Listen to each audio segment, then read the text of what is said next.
That's what you hear when you come into the city of Lagos. And what you're looking at right now is the Ikeja city. Now, Ikeja is the capital of Lagos State. For those of you who don't know, and perhaps those of you who have traveled out of Nigeria for a very long time, this is Ikeja. Now, what does Ikeja mean? A number of people might be wondering. Well, today, Malkwe is probably Ikeja or Lagos 101. Ikeja is actually an acronym for Ikorodu and Ekpe Joint Administration. Ikeja. You do the math yourself. But this particular area you're looking at is Ikeja GRA.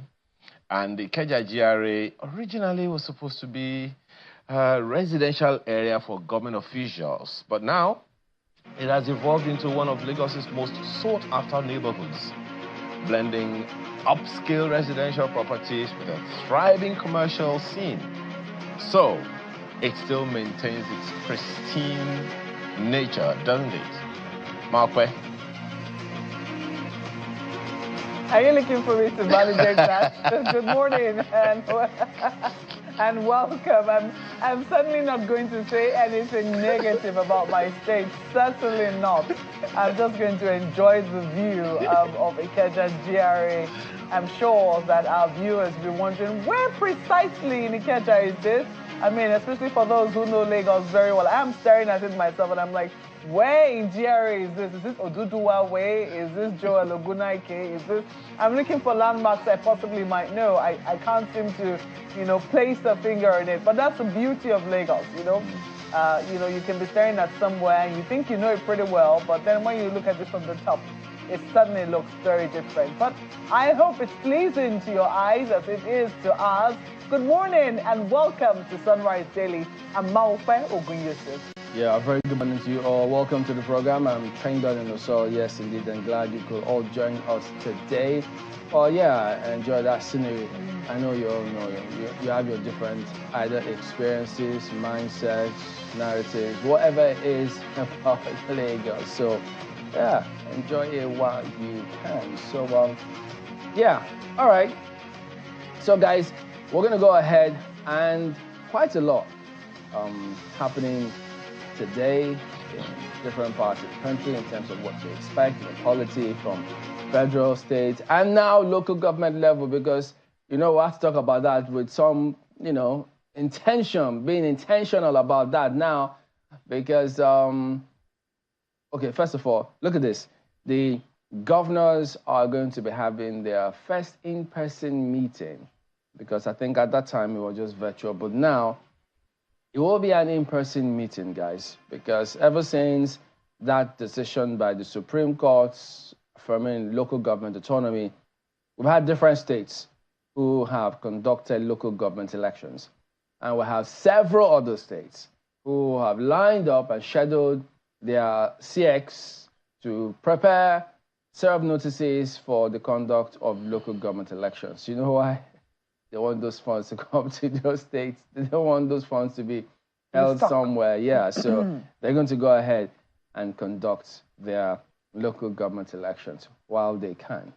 Interesting times we're in, Chamberlain, because what you also know, apart from this matter which has now been settled by the Supreme Court, is the fact that the governors too are also in court with the federal government, asking the federal government to state clearly, or the Supreme Court to intervene on this matter as to whether all the monies which have accrued to the Federation account have actually accrued and have been shared equitably. The governors are alleging that at least about 40% of the funds that have accrued to the Federation account are not being shared. And interestingly, just yesterday, we got a statement from the Accountant General's office that said that the federal government, the Federation account, they had shared about 1.35 trillion naira amongst the federal, states, and local government authorities. So it'll be very interesting to see just how that suit is decided. Interestingly, I think it's been led by PDP governors. So interesting times, not under the aegis of the PDP, just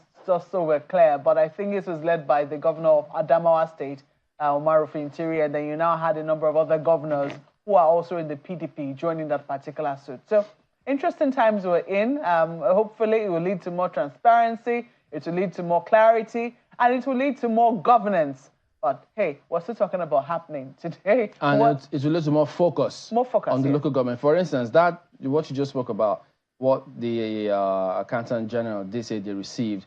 Now, the local government was supposed to have gotten 337.01 billion.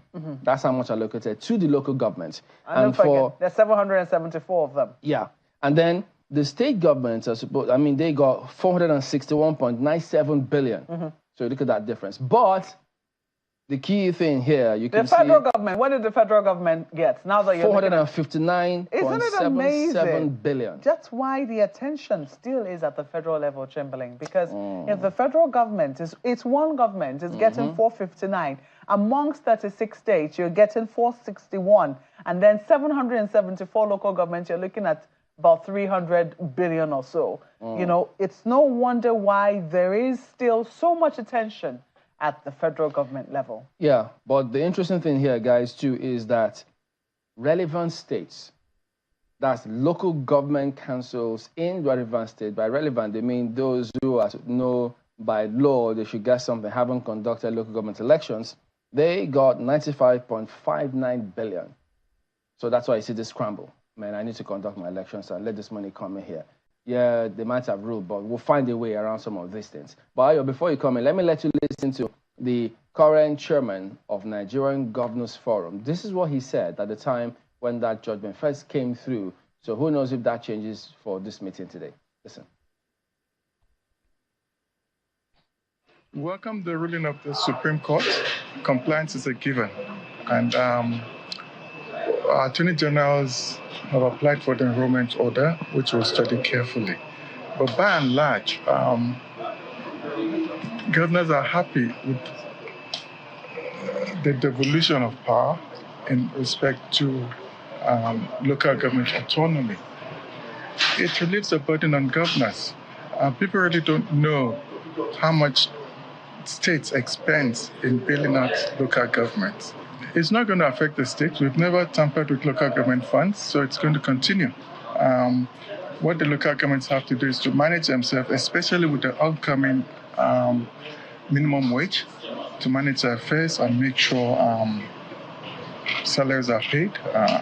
Traditional rulers get the 5%, and those are the main issues. The forum will meet next Wednesday to look at the issue wholly and then come up with a resolution about it. As you're aware, the tripartite committee has met and submitted its report. Yes. The movement of figure is a prerogative of the president, which he will also transmit to the National Assembly for robust debate before it's adopted. Well, the governor welcomed the ruling, of course. That's the least we can do, at least welcome it. Whether we accept it or not, I guess we'll see. As you said, Chamberlain, that the meeting will resolve that. Of course, the conversations are going to continue about local government administrations generally, and I'm sure it's part of our conversation this morning, but just suffice to say that that ruling has come to stay, and it's gathering enough attention. But what's also interesting, guys, is that all businesses happen in local governments all across the state. The seat of the government, the federal government, is in a local government. The seat of government in the state is in a local government. The level of development, I guess, is what we are talking about here. And all manufacturing activities happen in local governments, and that's the focus of the Business Morning on Sunrise Daily today. Manufacturing sector outlook in the second half of 2024. Laddie Williams will be leading the charge at that time. Meantime, Chamberlain, please take us through the papers.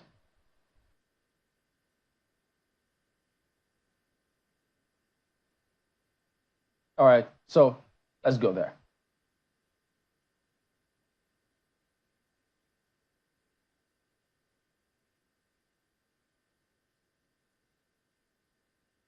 Rule of law, and that's why you should pay attention. When legal...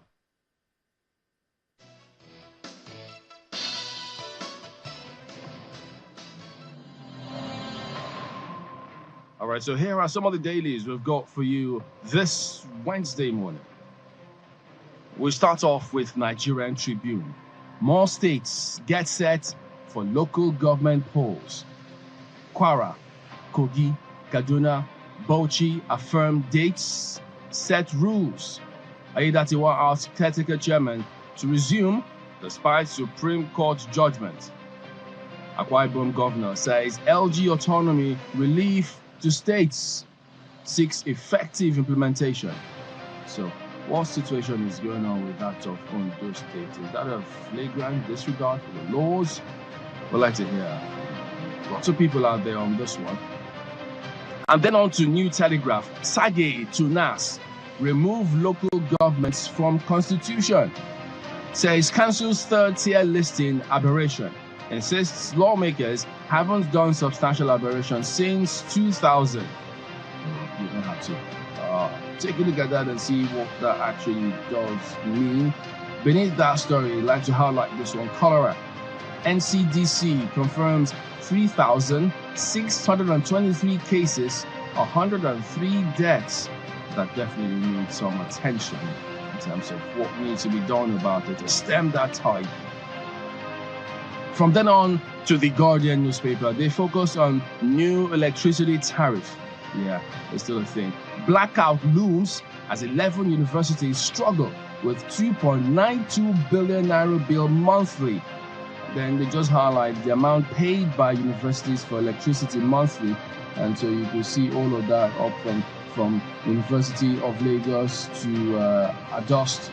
All see how they flow right there on the front page of The Guardian here today. Vanguard newspaper today says FG's policies crippling businesses, ascribed to NECA, MAN, Nasima. So we'll get to hear from some of them as well today on the program. Let's turn to News Direct. Economic hardship. Tinubu loves Nigerians. Will do well for country. Ascribed to Remi Tinubu. Be patient with current administration. Lagos Oba urges Nigerians. So, there you go. And then, Blueprint newspaper. For maximum output, Tinubu orders CDS to end oil thefts, criminality in Niger Delta. And you see the writer here says, we're set to carry out President's directive. Musa. Yeah. Beneath that list, the Ricano crisis, Yusuf creates 3 second-class emirates to support new emirs. Government files fresh charges against Ganduje. Well, that's still going on there. But the Independent has a different narrative entirely. Affairs flies sky high amid high operational costs and charges. Sector woes reduce indigenous airlines aircraft fleets to 45 from 100. Fear of many carriers shutting down operations soon heightens. Daily Trust, same narrative. Domestic affairs trump regional tickets. That's what they also see there.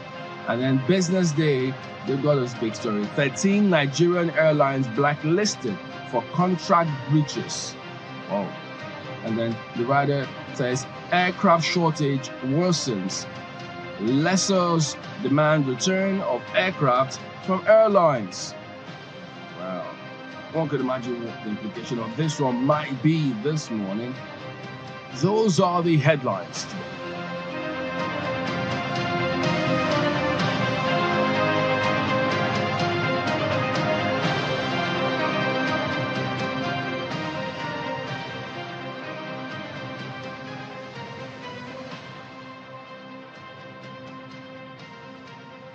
Ayo, I know you're itching for this one, so get it off your chest.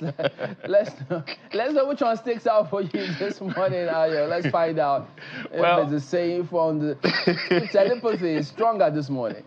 Well, to be honest with you, I'm naturally tempted to go, through the local government administration part, the local government autonomy thing, because it's been a passion for years. It's something you are not unaware of, Chamberlain and Mokwe.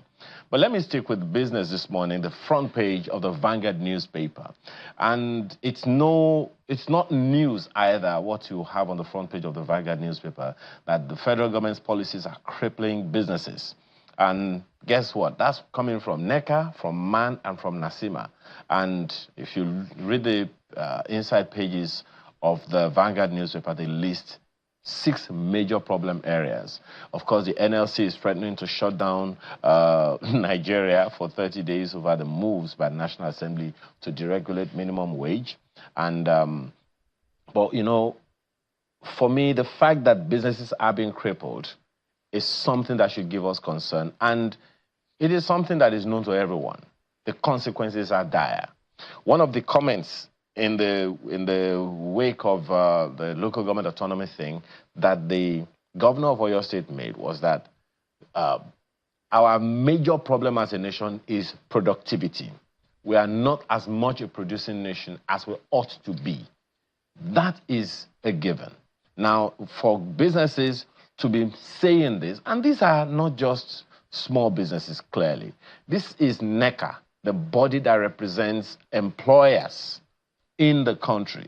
And the consequence of businesses being crippled is likely to be job losses.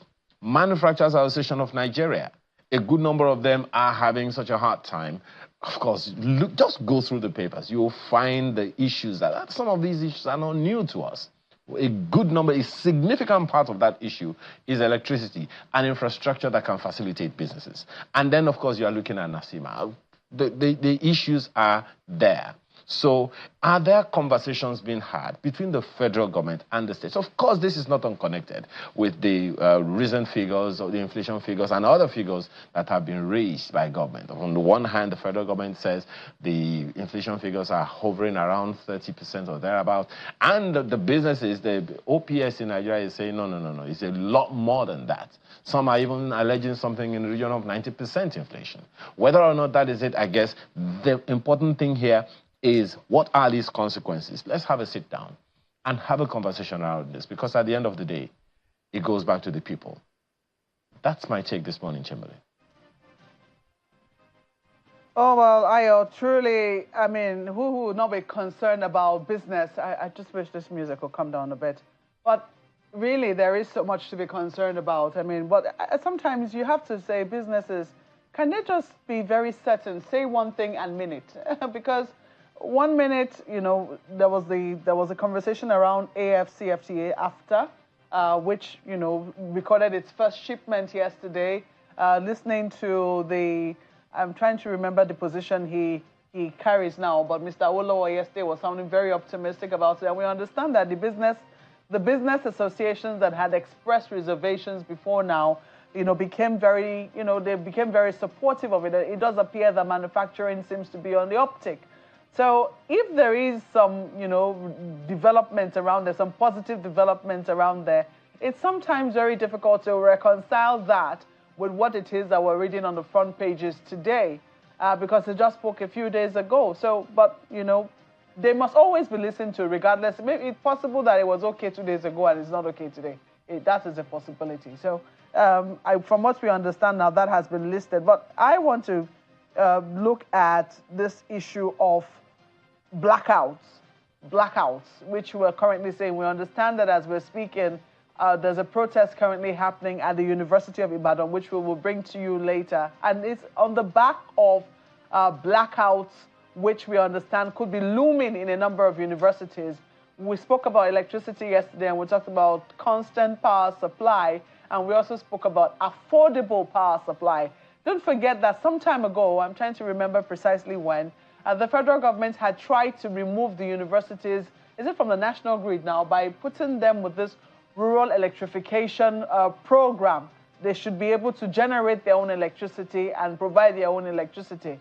It doesn't appear that that program has yielded much fruit. If, from what we're seeing, universities are still being crippled by electricity debt. So look at how much The Guardian is reporting now. New electricity tariff blackout looms as 11 universities struggle with 2.92 billion naira bill monthly. So while it is that universities must get, must be prioritized in terms of electricity, I think that there needs to be a further look at this particular story to see how the new tariff regime is affecting universities. Can they truly carry it? Because we know, as a matter of priority, that universities, there is no way we can ration electricity to universities. We understand that was the situation in the University of Ibadan, where the students were told they were only going to get 10 hours a day, 6 hours in the morning, 4 hours at night. I mean, how is that going to happen in places when we know that the hostels are crowded during the day and the labs and what have you? electricity is needed to be able to get work going on the university premises. So that story that needs to be taken, that story needs a closer look taken at it to see what can be done to ease the burden of heavy electricity tariffs on universities, and what precisely happened with the intervention of the Rural Electrification Agency in universities. All right, so there is indeed a lot for us to unpack here this morning, guys. So we'll go on. We'll return to you in just a moment because we've got our guests all ready and waiting, and then we'll bring you a lot more of those other narratives that are playing out in different parts of the country in just a moment. Stay on with us.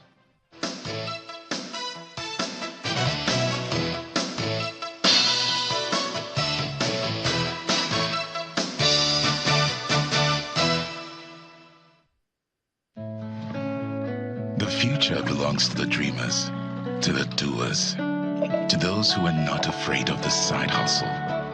It's for those who are ready to turn their passion into something big. And to help keep you revitalized and inspired, Top T is with you every step of the way. You are made for more. Find your inspiration. Top T, big round bags of flavor.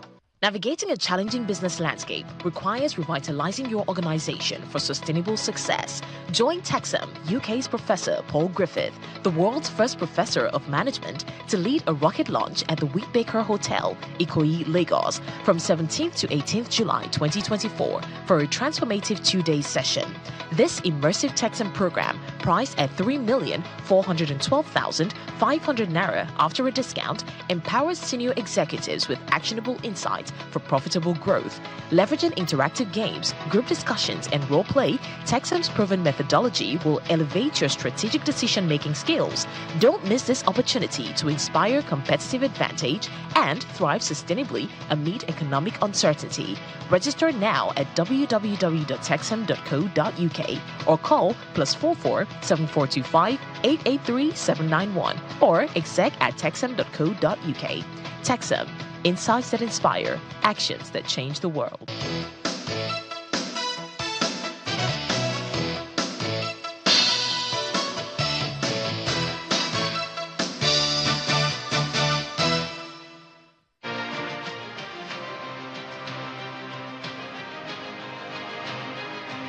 All right, welcome back to Sunrise today. Yes, indeed, we've got Dr. Umar Brenda here with us. He's a former CEO of the National Office for Technology Acquisition and Promotion, simply called NOTAP, just in case. And then also former coordinator, national coordinator for the National Social Investment Program, NSIP. You've been a national man for a while. Good morning. Good morning. And secretary to the government. Oh, there you go. So he's got all of those experience. We'll also bring in Dr. Thomas Wilson Ikubase, who himself vied for presidential slot in this country and convener Yes We Fit Revolutionary Movement. He joins us virtually from Akure. We'll come to him in a moment.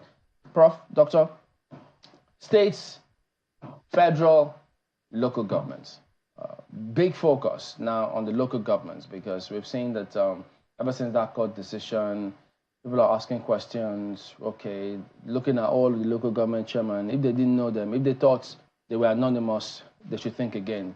Because now everyone, at least most people in local governments, will fish them out. Let's start from that perspective. First, what do you think? How do you see that judgment playing out in different states in terms of how the governments at the local level will conduct themselves? What do you see happening? Well, I think it's a fantastic start to a process, I believe, in gradually trying to move governance to be very close to the people. I was secretary to the government. I can tell you that the governance at the local government level is very, very weak. The weakness starts from the people themselves, the local government chairman, the vice chairman, the supervisory councillors, So this is a process. The process is, do you have the right people who have the creative minds, commitment, real consideration of the people, leading the people at that level? Next is, what do you give them? How do you empower them to make sure that they deliver what they are capable of delivering? So where we are, these changes of laws and so on, is now about the money. How does the money go to the guys directly? The tradition was the JAC, the joint account, the state government, the Ministry of Local Government. They are the ones that sit down to share the whole thing. And then during the process of their sharing, yes, there are some few leakages here and there. And you don't see very clear development by the local government itself in the local governments. It's literally very superficial. The maximum they do is just pay salaries. Before you know, the whole resources allocated to them melts away. Maybe this will now start popping up to a lot of resources going to these people, the ones that are confident and that are prepared to face the governors. The way it is now may be able to perform a little bit. But I can tell you, as long as the elections of local government chairmen is left in the hands of the state, look, as I said it before, even if you carry Ghana must go, that is the whole money. Forget about this, e-payment. The local government chairman carry, this is your money in Ghana must go. He will carry this back to the governor. We'll come to that, and so you can shed more light on that, having been secretary, so you know what you're talking about. But Dr. Wilson Ikuba said, we understand there are several reports saying that the governor in Ondo State is asking the caretaker committee chairman to continue in office despite that judgment. So what can you tell us about the, what are people saying, having seen this judgment come down? Do they expect local government elections to go on? We know that Ondo State is also going to hold governorship elections. How is that playing out, those dynamics? Well, thank you, Chamberlain. For me, the decision of the Supreme Court is one of the greatest decisions that we have seen since the beginning of democracy in Nigeria. You see, I've always been an advocate of autonomy of the local government because all of us live in the local government. Unfortunately, if you ask most Nigerians, they don't even know who the chairman of their local government is. Because local government is just like an appendage of the state, and it shouldn't be so. If you listen to Governor Seyi Makinde of Oyo State yesterday, he was saying that the state is not under the federal government. He was trying to say that the federal government is not superior to the state government. The same thing should transcend. The local government is not inferior to the state government, you see. But over the years, we've had the state take over the function and the capacity of the local government because of the finances. So for me, the decision of the Supreme Court to give financial autonomy to the local government is about the greatest decision I've seen the Supreme Court take. It's in the interest of Nigeria, it's in the interest of our democracy, and they should be commended for it.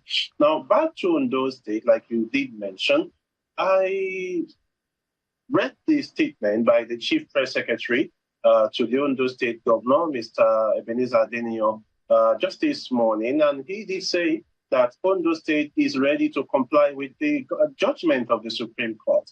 And the Attorney General also, Mr. Kayode Adulora, also said the state is ready to comply. The Commissioner for Local Government and Chief Tansi Affair for Ondo State, Mr. Amidu, also, when he represented the governor at the commissioning of the committee that was set up, the transitional committee, also mentioned that the Ondo State government will comply, but that there's a transition from the now to when the elections will hold, that they needed time so that they can comply with the Electoral Act. So I do not think that the state is opposed to the conduct of the local government election. The question we should be asking is, when will the elections be conducted? Big question indeed, and it's good to see that a number of states now know that they need to conduct local government elections. But what do you see as the obstacles in the way of this particular judgment that might prevent it from giving the desired outcomes? I mean, almost everyone we have spoken with, so far so good, have welcomed this particular judgment, hoping that it will foster development at the grassroots level. But there are those who believe that there are still so many obstacles. Which ones do you see preventing that from happening, that's preventing good governance from coming to the local government level? You see, Maokwe, any judgment of the Supreme Court becomes a law.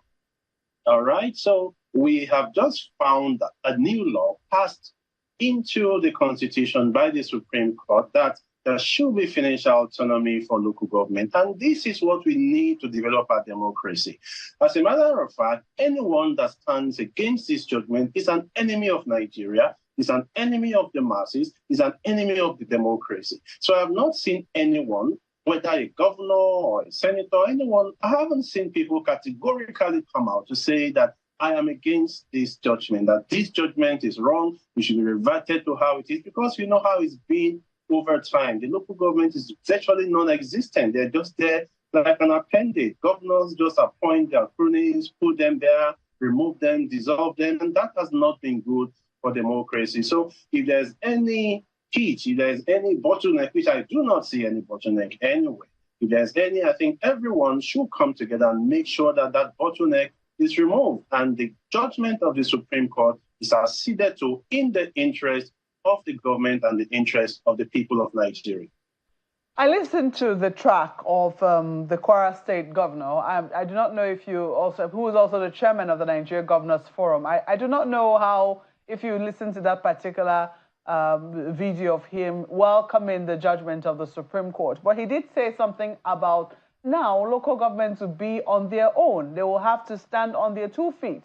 They will have to pay salaries. They will have to also contend with the new minimum wage. It sounded very much like they were going to be left orphans. I do not know how you read that, if it was, you know, what, if you're just looking at the words, because underlying it, what we have heard over the years when we've asked governors, not him now, but a number of other governors, is that a number of local governments will struggle if they actually are on their own, if they're granted full financial autonomy. Is it something you also subscribe to? Do you think that there is something there that we're not quite seeing just yet? You see, Maupe, like we normally say, necessity is the mother of invention. All right? Let's not pity the local government when we have not given them an opportunity to try. There are many things that the local government can do to generate funds to meet their monthly overhead costs. They are not doing it now because they're being spoon-fed. Once that spoon is being removed from them and they get that direct allocation from the federal government, they know they have to survive. Then that saying that necessity is the mother of invention will come into play. They will put on their thinking cap because nobody's giving them free funds again. They have to run the system. They have to, make payments. They have to, make the system work. So I don't see that as a problem at all. Let what the Supreme Court has passed as a judgment be implemented. My appeal to every governor out there is to see that they go ahead and conduct credible, free and fair elections. Don't be bothered whether they will survive or not. I can bet you they will. Once they are in charge of their territory, once they're in charge of their finances, they will put up their thinking cap. There are people that want to function at the level of the local government. They're not even interested in coming to the level of the state. But because the local government has been stifled over the years, that's why it became so moribund. So for me, it's not a concern, it's not a worry. Let them start, and with time, we'll see that they will do, and they will do very well. So one question before we let you go from me.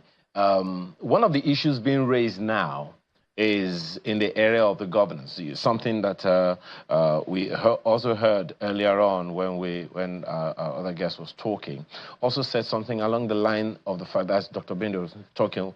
Also said something along the fact that sometimes it's the people themselves that compromise the system perhaps because they don't know, and most of the time when elections are held in the local government areas, people don't even go out. INEC has said that much. How do we begin to reverse that trend?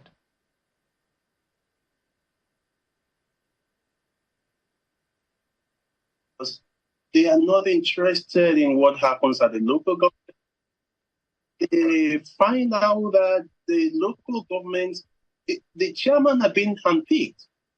In states that local government elections hold, you realize that the government in that state wins about 99 or 100% of the seats because Oftentimes, it's more like an arrangement. There's really no election because in the first place, they lack the financial autonomy. So once the financial autonomy is there, the local government is strong, our governors will no longer have them at their string. It will be an independent arm of government as it should be. People will come out. We begin to see retired teachers, retired headmasters, retired civil servants, people that we know are not worthy, people that we know have the interest of the nation at heart, that they are not going there to steal. They want to go there and make the system work. They will come out and we say, oh, we know this man in our local government. He's a good guy. He's a sincere person. He wants to run for local government. We will support him and we vote for him. And then you begin to see that the system will begin to work. So people will naturally come out and they want to vote because at that stage, their votes will count. So when you give financial autonomy to local government and you make it work, you have just begun a new order that will make and change the face of democracy in Nigeria, that will make the ordinary man out there be interested in what happens in his immediate vicinity because the governors will no longer have a direct say. The local government will become functional, and I can tell you, when it is time for election, the people will come out, and they will come out en masse. I guess we'll wait to see how that happens. Dr. Thomas Wilson Ikubese, former presidential candidate, thank you so much for your time this morning. Now, Dr. Binder, you may want to... Thank you for having me. Yes, Dr. Binder, I'd like you to respond to what he said. I mean, you raised that concern earlier, and a good number of people will agree with you. Even INEC will agree with you because, to a large extent, many times, INEC comes out and says, look, it's the local government that have the least, sometimes even just 1% of the voting public in any local government come out to vote. Now, with this, what do you see changing? Already, we are hearing that Algon making a statement along the line that, look, CX, as the State Independent Electoral Commission, should stop conducting elections into local government administrations, that the INEC should take over. Perhaps that is why the governors, as the papers are saying, rushing to the polls. What's your response to what you heard Dr. Wilson Ikubese say? Well, Doctor's submission, he very intellectually and craftily buried two things in his response. First, he said, people don't come out to vote because the governors, they sit in the government house, they just make a list. If that process should be deleted, it means the Electoral Commission, the State Independent Electoral Commission, must not be controlled by the governor. Meaning, we may go to a level whereby INEC, from the federal level, will also conduct the local government chairman. Then what he says might happen.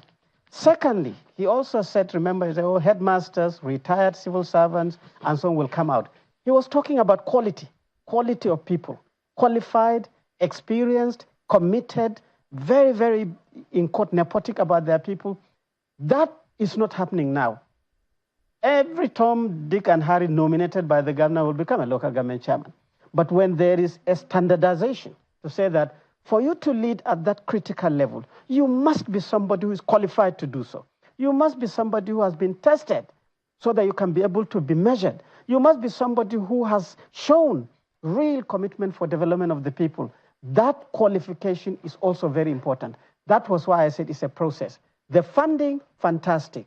Second, the election should be sanitized. Third, the people to contest must also be sanitized by their own quality. Well, interesting. I also find it very interesting, Dr. Bindra, that every body right now is living within a local government administration, a local government area. And we don't know the person that is governing that area. Now, there are also comments coming from, governors, some kind of resistance here and there. We hear that there's going to be a meeting of the governors. Do you have any specific expectations?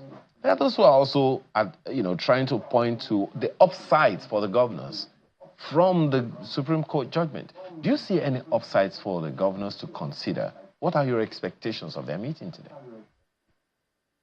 I think like Maope mentioned, the Governors Forum, the chairman submitted that, look, we're going to hands off. Now that they have their money, let them handle whatever the problems that we used to help them in court. But you see, like Doctor submitted, this is a process that has started. The funding is going directly.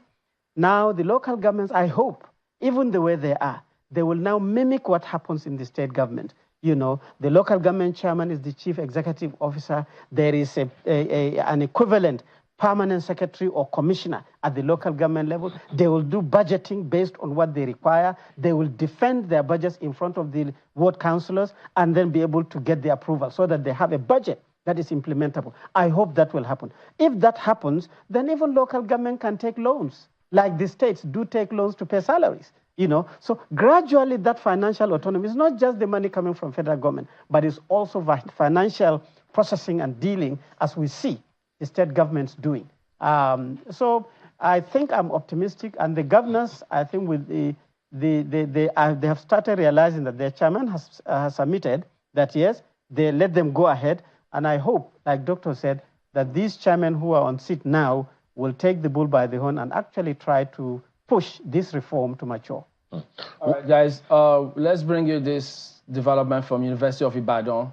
We understand the protest is ongoing as we speak, and so the students have hit the streets, and so yes, at the moment, there are several scenarios playing themselves out. We understand that now they're saying that there's a hike in school fees, that is the reason why they are doing what they're doing at the moment.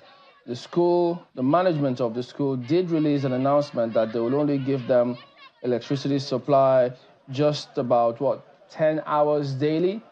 Part of the reasons why the students are up in arms about that. And then the Student Union put up this release talking about their resolution for this particular protest and why it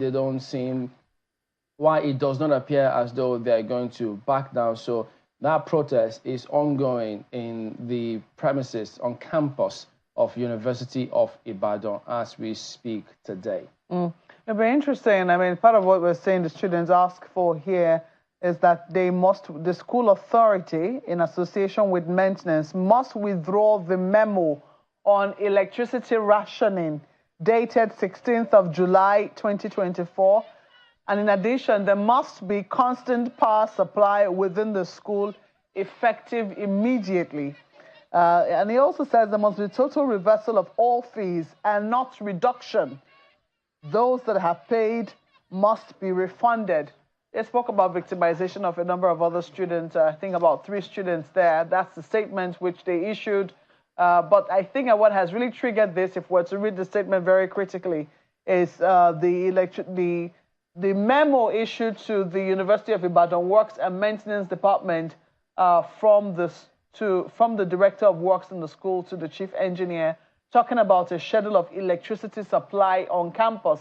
From what we can read here, it does appear that the university now, the Vice Chancellor approved a 10-hour daily electricity supply on campus as following: daytime 8 a.m. to 2 p.m., that's 6 hours, and nighttime 10 p.m. to 2 a.m., that's 4 hours. So 10 hours in all. And they were told to kindly adhere strictly to the approved schedule, meaning that that's all they will be able to afford as a school to pay.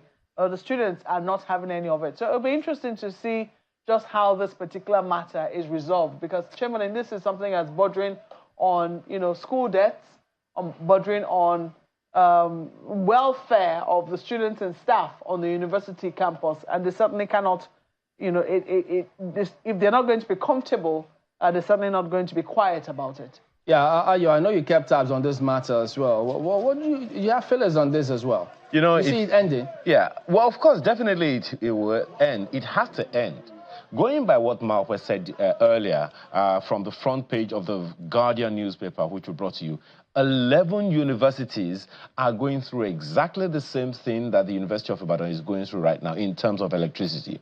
If the authorities, be it at the federal or at the state levels, do not curb this, just imagine that this kind of thing happens in other 10 universities that were highlighted, by Malwa earlier. Is this something that we want to live with? 2.92 billion naira monthly electricity bill for all these 11 universities in Nigeria. Maybe I should just mention them. Unilag is one of them. UI, Unilorin, ABU, OAU, Unijos, all over the nation, these universities are. So it is in the interest of the authorities to get to it immediately. The second thing that I'll say about the Chamberlain is that we are raising leaders for tomorrow.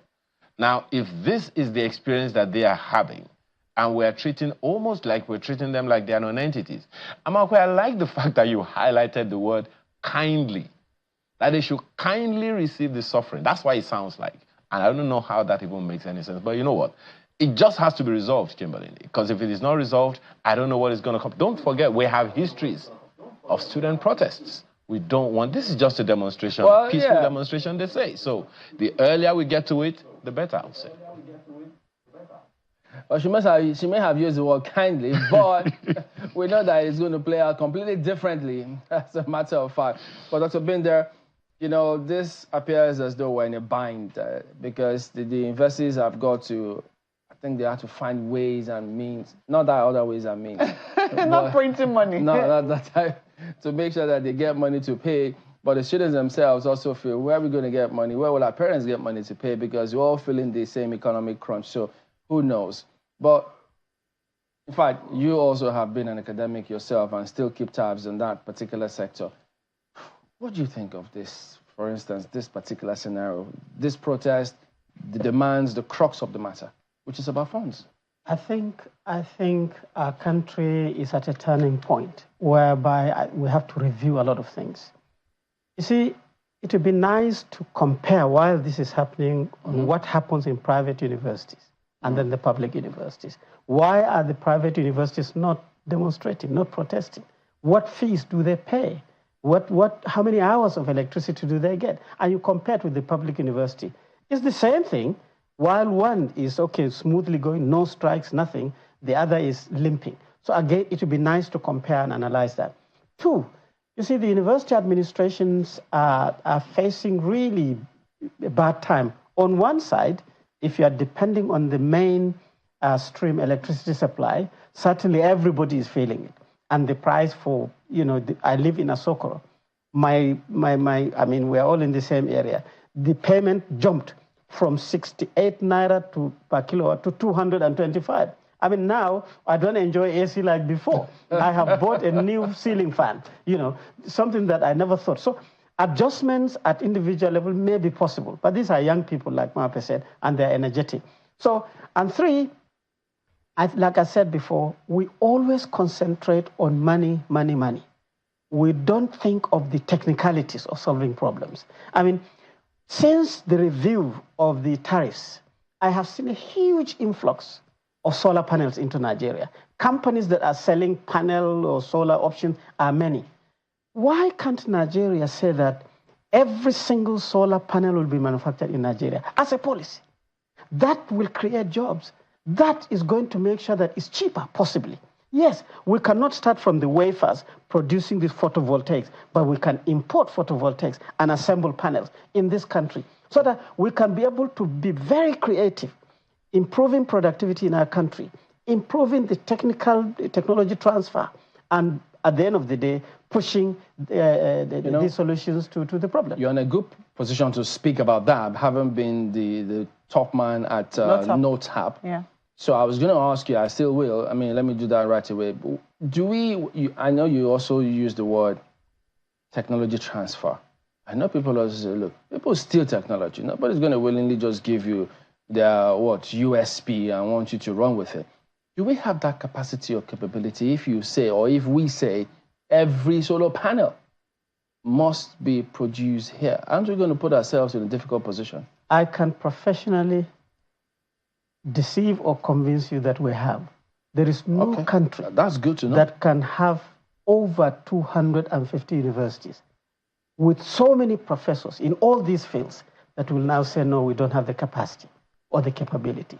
We have more than 300 research institutions in different things, including these technological aspects, Naseni, PRODA, and so on and so forth. And we say we don't have. It's just that we never concentrate on that. I have not seen any policy in our own country that concentrate on milking the technology sector.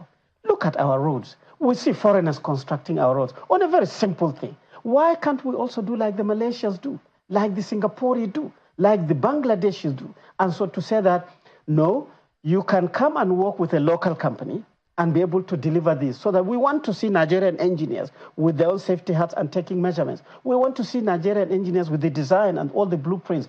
It is possible, but we do not have this concentration or the focus on mining our technological resources. That is still a problem.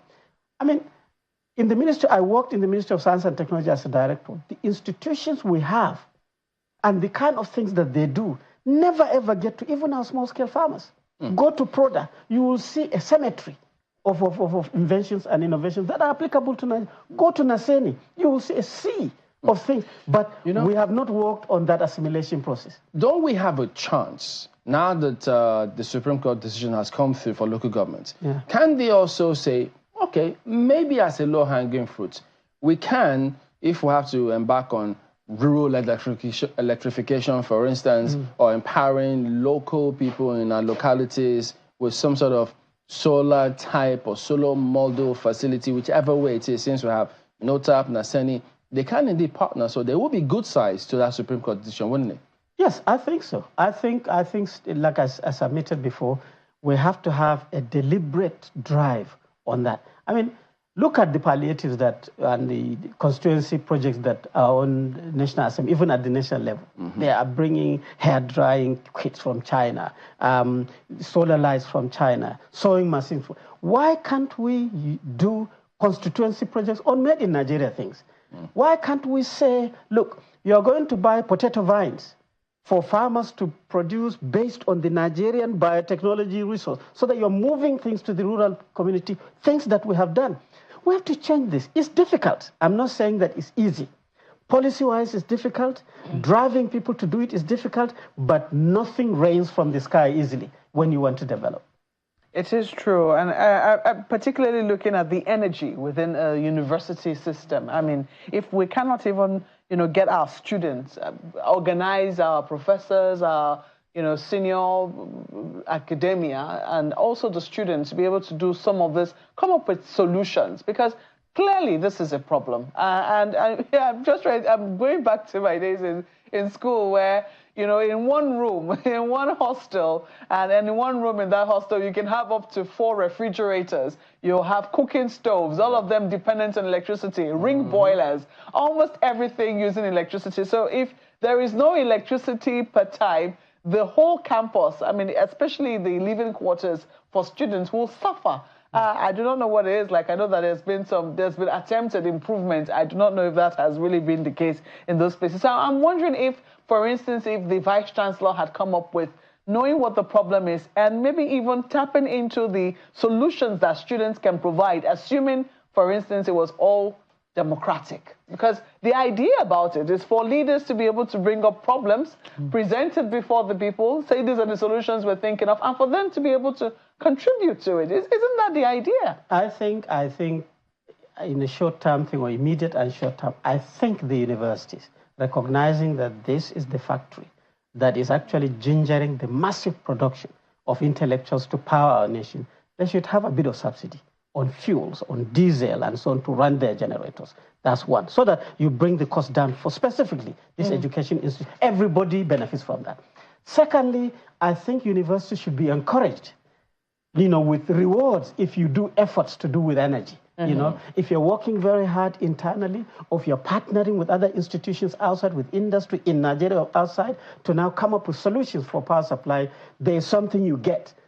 Just like the carbon thing that you do when you do environment. So there has to be a lot of creative and innovative to engage the leadership of these higher institutions to make sure that we stabilize this system. It's not good globally to see that your university, these are the 25 to 27 or 20 to 27-year-old energetic young people demonstrating only for power. It's not good for Nigeria's image. We should pass this. So they should have subsidy on gas. They should have subsidy on diesel. They should have subsidy on petrol as a university, well managed. And then they should also be encouraged to now come up with a composite energy supply system solar, water, the electrical, the generating system, and so on, so that you have universities competing, so to say, that look at us, we've gotten 1 billion naira support from the federal government because we've solved our power problem. And this is what we did. Maybe others may learn from that. Yeah, so they mentioned power, hiking school fees, but all these things are intertwined. I know several grounds to cover, but the point you made about local governments, that even if you bring in your words, Ghana must go, they will take it, they will find its way back to the governors. That's heartbreaking. Yeah, the way it is now, yes. You see, for example, I give you in some states, you do elections by INEC, and you have presidential results, and you see the president winning in certain areas, right? And then you do senatorial. There are senators, the parties will share the senatorial because it's INEC doing that. Then you go to House of Reps.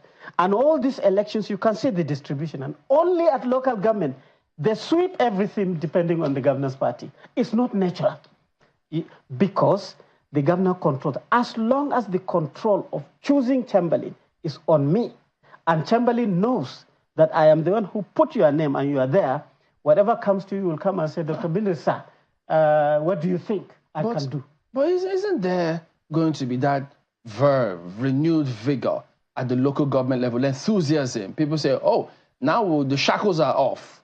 The funds come to us directly. If somebody is popular, why don't you throw your hat in the ring? So if they do that, would the governor still find a way? Local politics has passed this level. Okay. The way you are put in there, you can also be removed. And another... As local government chairman? Of course. No, you have to serve 3 years. The court says you can't remove them just like that anymore. If the councillors elected at the ward level impeaches you... Oh. That's a different kettle of fish, you know. But the reality. But something is making a round. And I was just, showing my colleague before we came on this program, the fact that people have been getting aware. This word that, there's local government autonomy now is spreading to religious centers. So you find that in mosques, I haven't seen one in a church yet. Maybe I'll see one in a church soon. People are telling from the pulpit, telling the people that something is happening, and we understand that local government chairmen are getting their funds directly, and this is what we hope will happen as a result of that. So in the light of that awareness, even if you were chosen by the governor, don't you think that there is a real fear of the people that any local government chairman will be living with right now, knowing that the people know that the money that should come to local government is coming to me directly, and I will have no excuse as to why I haven't done certain things within that particular locality? I think this law is exciting, right? As I said before, it's a process. This is a very good beginning. The same way you are talking about local people rioting against you to remove you, they can also be instigated, even if you're doing very well, to riot against you. Whoa. But the most important thing, I think, with this ruling is that local government chairman does not have the kind of constitutional protection, the immunity. Yes. This is very beautiful. And that's the ICPC will be looking at them directly. Is that a good thing or a bad thing? It's a good thing. In that particular video I'm making reference to, the local imam actually made reference to that. The fact that local government chairmen do not have immunity, and that any local government chairman who is not performing, will be subject to the justice of the people even before it gets to the local authority. If you carry money, you take it to the governor. All expenditures in government is guided by the budget, which is law. So it means you have to break the law. 2, you have to showcase there is oversight. Even outside people cannot. So you have to show what you have done with the money that you have spent. So there's a lot of matrix of checks and balances. At the local level. I hope ICPC, EFCC, and other, corruption checking systems will now activate themselves to make sure that their eye lenses are bigger and clearer. I think when that is happening, a local government chairman will shiver if he carries a bag to anywhere, I think that is the gradual process. And gradually, yesterday, I think I was watching one TikTok or whatever. Yeah. I saw the Senate president discussing in the Senate about the INEC going there to conduct elections at the local government. I hope it matures so that you now have a second level. And then gradually, I think there will be a law to say that unless if you are this and that, so meritocracy will now creep into being local government. I think local government chairmen are even more important in terms of quality than even the governor. So you need somebody at the bottom to say that this is what you need. These are the resources we have, and this is what we are going to do. How you select workers, who works for you, and so requires a higher level of technical expertise, not compared with what is happening now. All right, very, very interesting scenario there. Hey, don't forget, guys, you can also write in to us. Let us know what you think about this conversation of the local government level. How do you see them playing out? And if you're a student and you want to know what your grasp is, if you feel your voice has not been heard enough. Dr. Omar Brenda, always a pleasure to have you on. Thank you so much. Business Morning on Sunrise, it comes up now.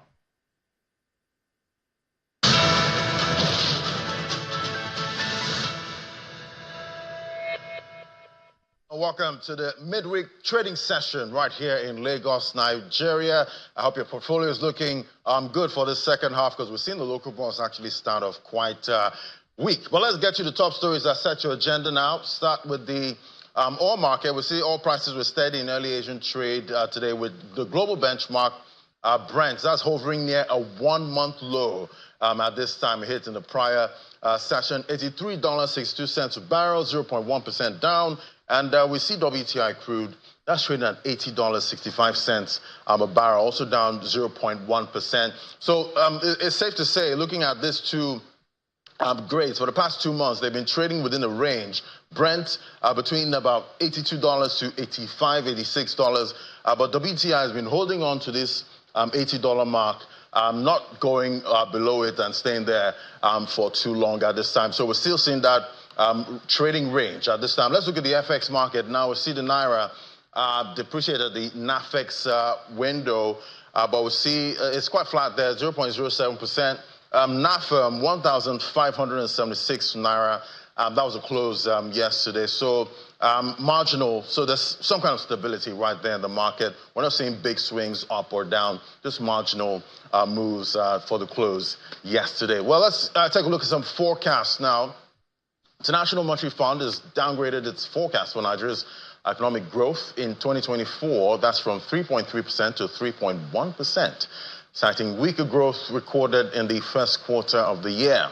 The downgraded forecast, which is contained in its July 2024 World Economic Outlook, represents a 0.2 percentage points drop against the earlier forecast. As a result of the lower forecast for Nigeria's economic growth, the IMF also downgraded its forecast for sub-Saharan economic growth in 2024 to 3.7% from April forecast of 3.8%. However, the bank retained its 3.0% forecast for Nigeria's economic growth in 2025, while it raised the sub-Saharan African region's economic growth forecast for next year from 4.0 to 4.1%. All right, let's look at trade now. It was a historic moment for Nigeria yesterday as the country launched the preferential trade as part of the implementation of the African Continental Free Trade Area. President Bola Tinubu also lauded this moment in history. Was represented by Senator George Akume as the Secretary to the Government of the Federation of Nigeria. The ribbon cutting ceremony took place at the Apapa Port yesterday in Lagos, Nigeria. Take a listen. They say the major sustainable path to economic prosperity is through trade, and with Africa's share of global trade at less than 4%, the Africa Continental Free Trade Area was birthed. About 4 years after ratification, the inaugural shipment under the Guided Trade Initiative is launched. Today marks the culmination of efforts which began a little over 5 years ago with the official signing of the AFTA agreement in Niamey, Niger. As Nigeria finally implements trade under AFTA, the federal government pledges to create an enabling environment to allow production for exports. We will create an enabling environment that supports businesses, encourages innovation, and fosters competitiveness. We work closely with our continental partners to ensure that the benefits of AFTA are equitably distributed and that no one is left behind. The launch of the GTI in Nigeria further highlights the commitment of this administration, led by His Excellency President Bola Ahmed Tinubu, GCFR, towards boosting economic integration, regional cooperation, and the transformational power of trade. Let me use this opportunity to recognize and appreciate the efforts of everyone who worked tirelessly and contributed towards the development and implementation of this initiative. With about 11 exporters ready to ship goods to places like Kenya, Uganda, and others after certificates are handed to them.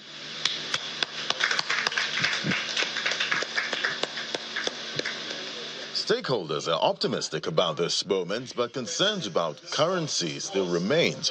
What will Africa trade with? If I'm selling something to Uganda, the buyer there pays in Ugandan currency, and then it is transcribed, given to me in Naira.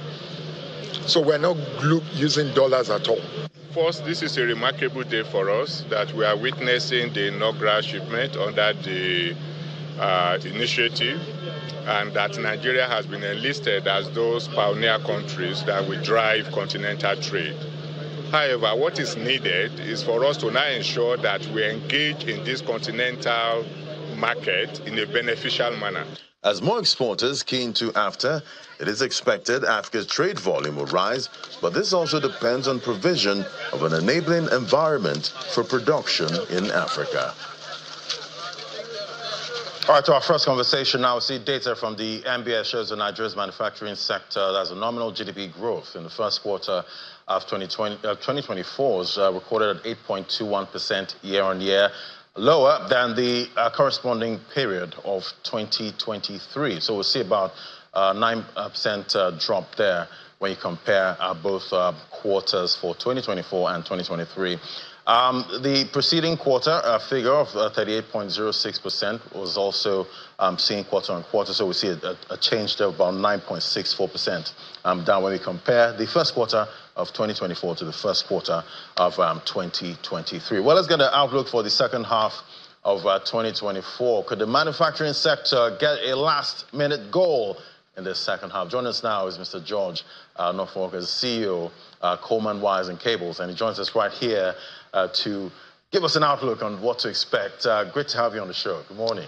Good morning, Laddie. So I remember sometime in 2023 when we were trying to get an outlook for the manufacturing sector in 2024. I remember the Director General of the Manufacturers Association of Nigeria, he did say H1 2024 would be tough. So I'm wondering, how tough was it? Or was there some kind of bright spot in the first half of 2024? I think for anybody, it was extremely tough. First 2 quarters of the year, really. But it was predictable that it was going to be tough. Everybody said it. I said it too last year. We had a same sit, and it was going to be tough. And if you look at it based on your punchlines on the figures, 17 down to 8, it's definitely showing that it's a tough season. But it's predictable. And what I meant by predictable, if you look at all the statistics that we've all seen from the beginning of the year till now, we started the year with an interest rate of on MPC at 18.75. Today, we're at 26.25. So invariably, interest rate has gone up. That's knock one. Knock two, inflation. Started the year with 29.9% inflation. Today, we are at 34.19%. And when you look at it, so inflation's gone up, interest rate gone up. We started the same year with a 950 naira to the dollar. Today we're at 1,500 average on NYFEX, but today it's gone up, it's devalued again, sitting at about 1570, 1580. So 1,580. So another set of knocks. So in terms of raw material purchase, GDP figures overall has come down. 3.5 at the beginning of the year, first quarter, second quarter, we're at 2.98. So invariably, the stats are literally against the word called manufacturing. So if you now look at the overall bottom line, listening to all those stats year in, year out, doing a comparative analysis, there's nothing else we can say that the knocks have been bad. The situation has been bad. But the question is, what are the learning curves from the first half of that year? And what are we supposed to do next as a whole? And I think not only as manufacturers, government, and every institution put together in trying to turn the tides. And I think that's the key thing going forward. is everybody knew the first half of the year. Sure, the whole of 2024 is going to be tough. If you didn't see that as a business and you're not planning your business for it, it's literally aiming for disaster, because clearly last year, majority of the manufacturers lost money on one factor, devaluation. So you had so much exchange rate loss declared openly to everybody. So if you're seeing NOx, that exchange rate loss creates a gap in your working capital. So if I have a gap in my working capital, I have a hole somewhere. And you have a hole somewhere, you're restructuring that hole. So you cannot see the same level of growth. And you know, when you dig a hole, and we're making it so literal, you dig a hole, it takes you time to actually close it back up. And so it's the time taking that we're seeing the figures coming out now. That the literary sense is that we dug a hole last year with devaluation, with removing some subsidies. A lot of things went on the knock by half year. Definitely expected. It was expected. At the end of the day. Well, you did mention the rate hikes earlier for the first half. I think we had about 700 basis points altogether. And definitely that is going to play into CPI. But nobody's really talking about PPI at this point. That's the Producer Price Index. I'm sure that played into it. It does, because when you look at it now, what are your indicatives in your Producer Price Index? Basically, you're looking at the pricing index of all products and the average pricing index of all products. Invariably, if you take all those statistics that has gone up, the prices of all products would have automatically gone up. But then the efficiency and the actual capacity would drop. So you're not producing at the same capacity anymore. Your working capital element has literally been eroded.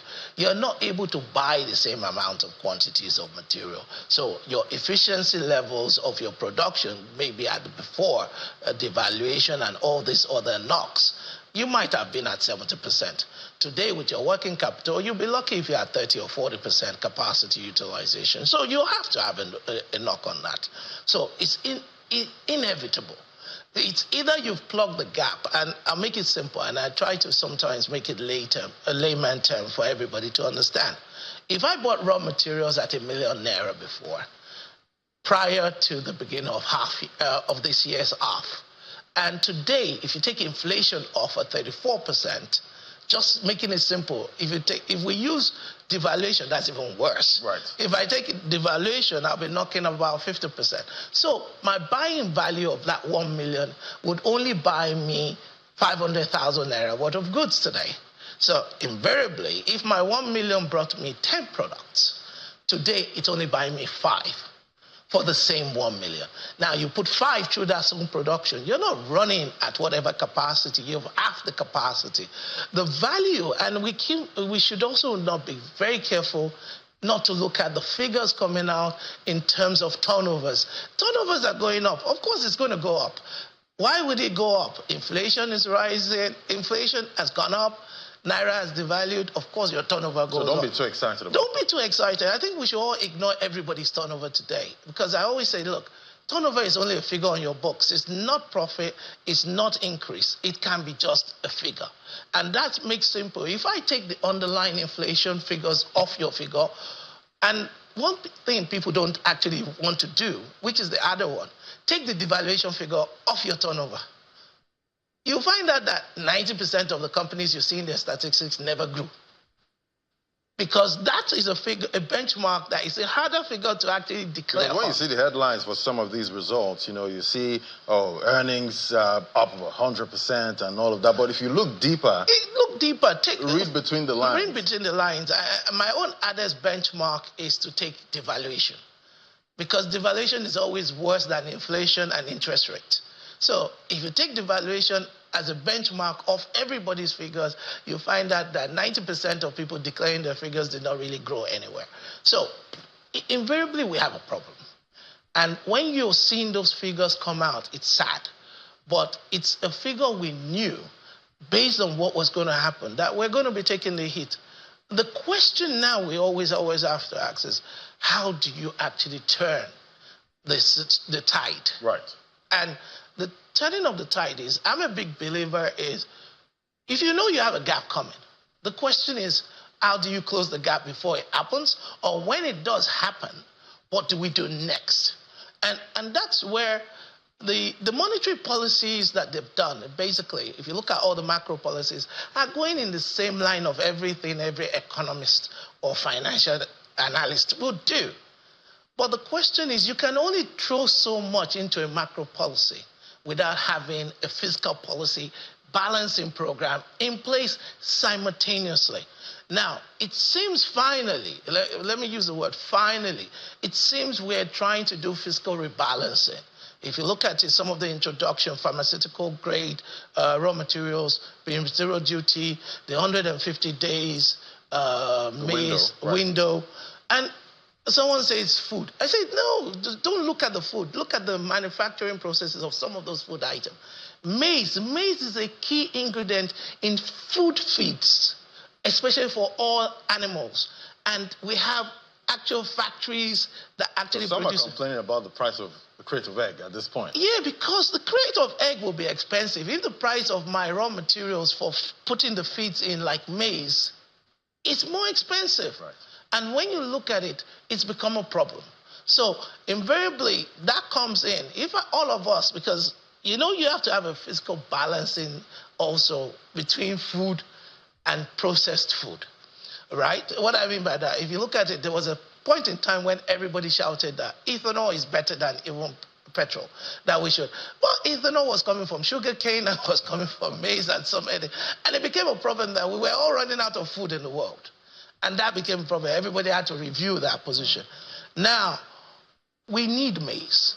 We don't have enough production in the country for maize. But we need maize also for the animals to actually eat. And this has to be processed in certain industries to actually create food feed for animals. And that price has to come down. If those things don't come down, me and you, eggs or each whatever product, will take a knock-on effect, because the same person using in that agro product is also using the same feed that it has to recover cost from. And those are what is creating inflation, and those are what is creating benchline. If you look at core inflation really, and you look at the year-on-year figures, we had year-on-year figures on food inflation at 35% at the beginning of the year. It's 40% at the current today. Right.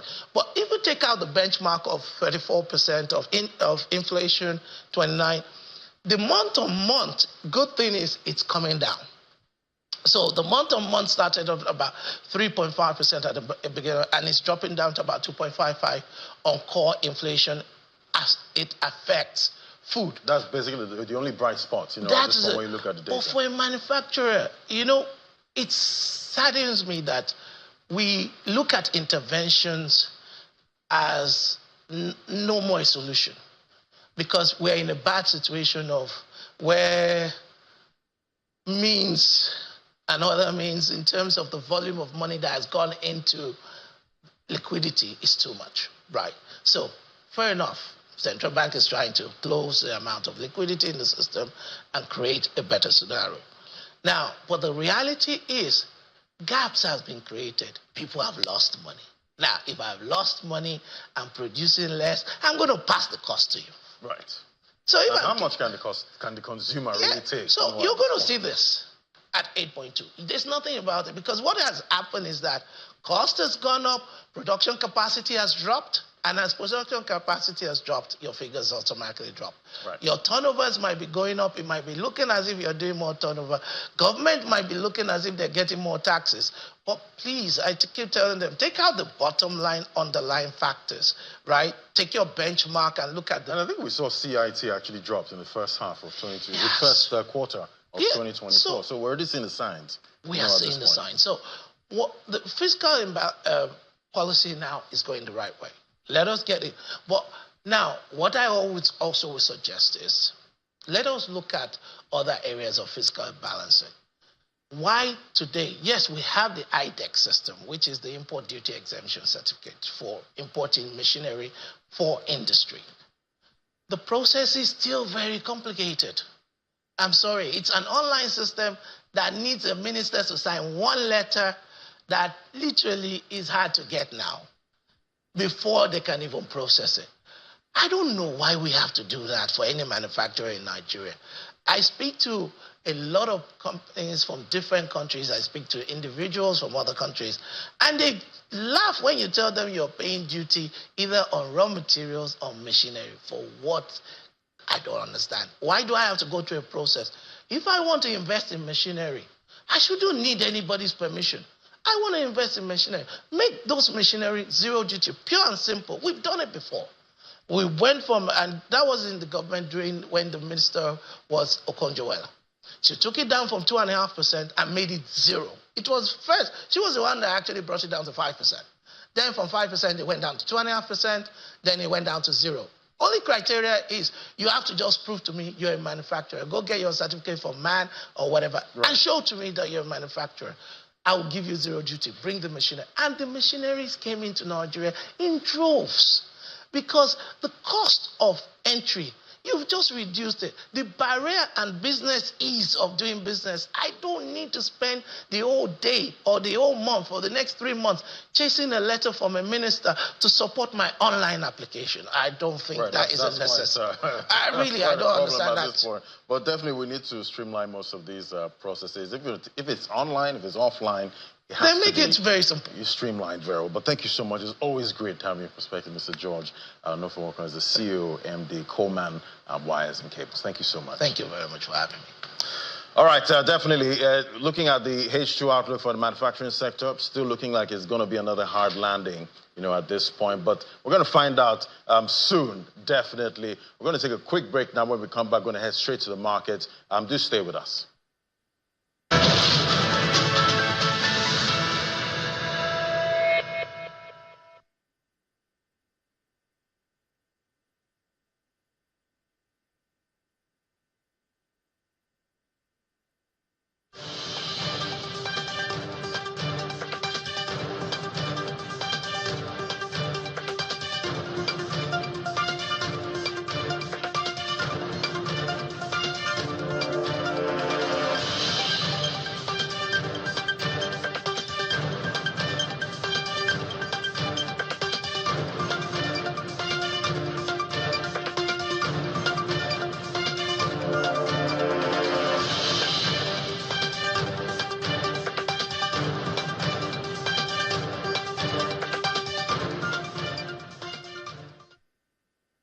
Africa's stories become world stories. Every system of government has oligarchic tendencies. Network Africa is your one-stop shop for news on the continent. Cholera is highly dangerous and can kill within a day. Join us weekdays at 4 p.m. right here on Channels Television.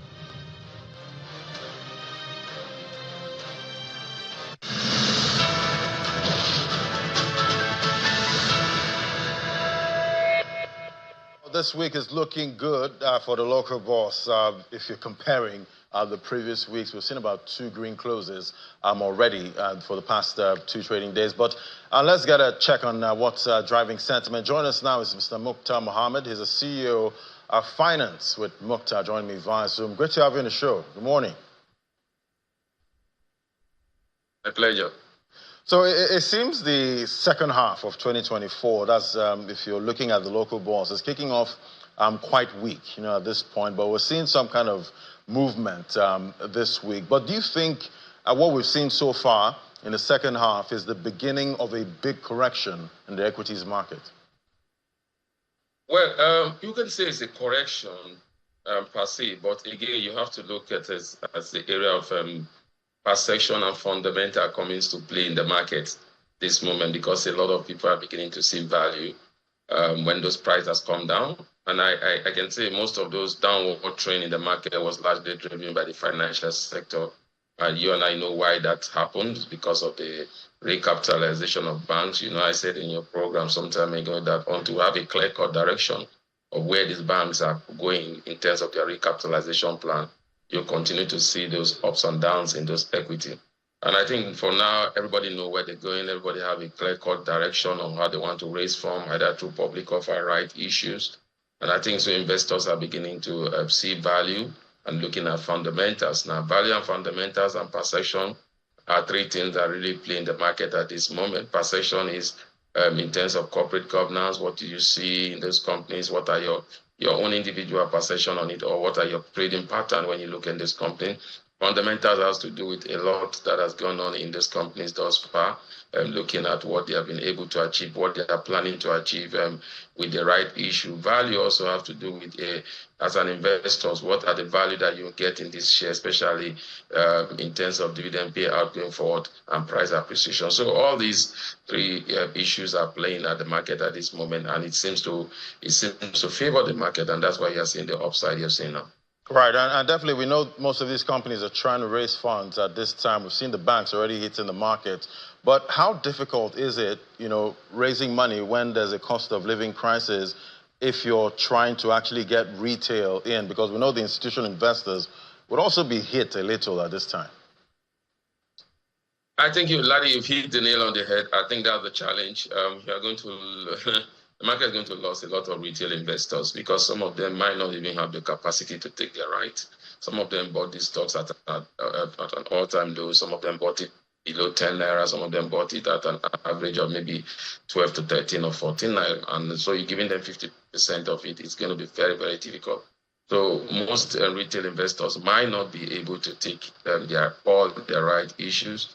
And that is a challenge for the retail investors. But for the institutional investors and the high net investors, they see that as an opportunity now to begin to amass a lot of these shares because they know that a lot of retail investors might not be able to take all of their rights. So I totally agree with you. We'll see a situation whereby the market may not get so much of retail investors any longer. What you get is high net investors and institutional investors.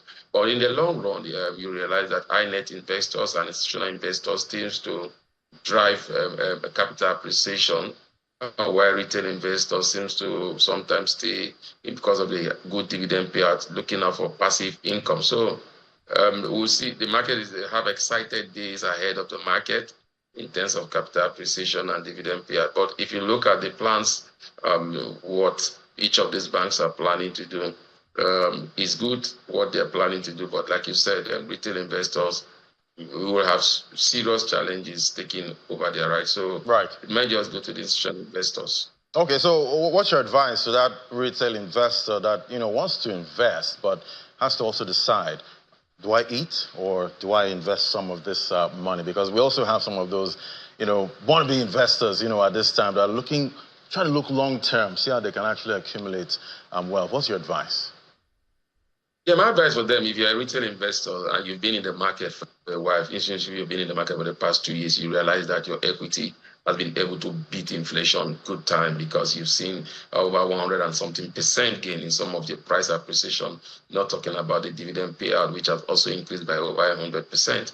So my advice for them is to see how much of those rights you can take with the little of funds that you have. And also to look at the possibility of even taking up some of these stocks, especially when they come down, because definitely, like we always say, the market is not upside. There will be times that they may create an opportunity for them. But for now, my advice for them is to make sure that you see out of those little funds that you have to eat, if you can put aside some to take some of your rights, and then hopefully believing that future income will come up. And I need to say that some of the banks also have good strategy whereby they are telling their investors to reinvest their dividend pay. Some of them are saying that we won't come to the market now until after we pay interim dividend. So that will give our retail investors opportunity to be able to invest some of those interim dividends back into those equities. So the strategies are different, but again, for retail investors, I think it's time to really look at the long-term future, like you've said, take some of those rights and don't just allow them to pass by, especially with the kind of capital acquisition you've made for the past 2 years, being able to make you afloat of inflation. Yeah, definitely not an easy time to be an investor, but it's always great having your perspective. Mukhtar Mohammed, CEO of Finance with Mukhtar. Thank you. My pleasure, Ladi. Thank you for having me. All right, let's get a check on the close for yesterday. Back above 100,000 level for the all-share index, but just holding it by hand's breadth there, but 0.11% up, and we see 62 billion naira that was made right there in the market. That's it from me on Business Morning. We'll give you a summary of the stock market close later on today. Thanks for watching. I'm Ladi Williams. I hand things back over to the Sunrise Daily team.